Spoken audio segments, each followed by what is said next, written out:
Hi all, ഇന്ന് നമുക്ക് ചെമ്മീനച്ചാർ try ചെയ്യാം.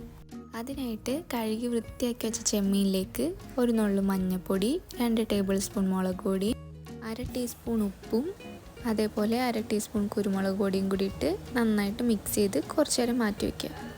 പാകത്തിന് നല്ലെണ്ണ ഒഴിച്ചിട്ട് മാരിനേറ്റ് ചെയ്ത് വെച്ച ചെമ്മീനെല്ലാം ഒന്ന് ഫ്രൈ ചെയ്തെടുക്കണം. ഇനി ഈ ചെമ്മീൻ വറുത്ത എണ്ണയിൽ തന്നെ നമുക്ക് കടുക് പൊട്ടിക്കാം. അതേപോലെ ആവശ്യത്തിന് ഇഞ്ചിയും വെളുത്തുള്ളിയും ചെറുതായിട്ട് അരിഞ്ഞ പച്ചമുളകും ആവശ്യത്തിന് വേപ്പിലയും കൂടി ഇട്ടിട്ട് ഒന്ന് വഴറ്റിയെടുക്കാം. ഇനി വളരെ ലോ ഫ്ലെയിമിലിട്ട് ഒരു നുള്ളു മഞ്ഞൾപ്പൊടി, 3 ടീസ്പൂണോളം കാശ്മീരി മുളക് പൊടി ആഡ് ചെയ്ത് ഒരു നുള്ളു ഉലുവാപ്പൊടിയും അതേപോലെ കായപ്പൊടിയും കൂടി ഇട്ട് ഒന്ന് മിക്സ് ചെയ്തെടുക്കാം. ഇനി ഇതിലേക്ക് പാകം അനുസരിച്ച് ഉപ്പും കൂടി ചേർക്കണം. എന്നിട്ട് നമ്മൾ ഫ്രൈ ചെയ്ത് വെച്ച ചെമ്മീനെല്ലാം കൂടി ആഡ് ചെയ്ത് കൊടുക്കാം. ഇതിലേക്കൊരു ചെറിയ കപ്പ് വിനാഗിരി കൂടി ഒഴിച്ചിട്ട് ഒന്ന് തിളപ്പിച്ചെടുക്കുമ്പോഴേക്കും നമ്മുടെ ചെമ്മീനച്ചാർ റെഡി ആയിട്ടുണ്ടായിരിക്കും. അപ്പോൾ എങ്ങനെ എല്ലാവരും ട്രൈ ചെയ്ത് നോക്കല്ലേ.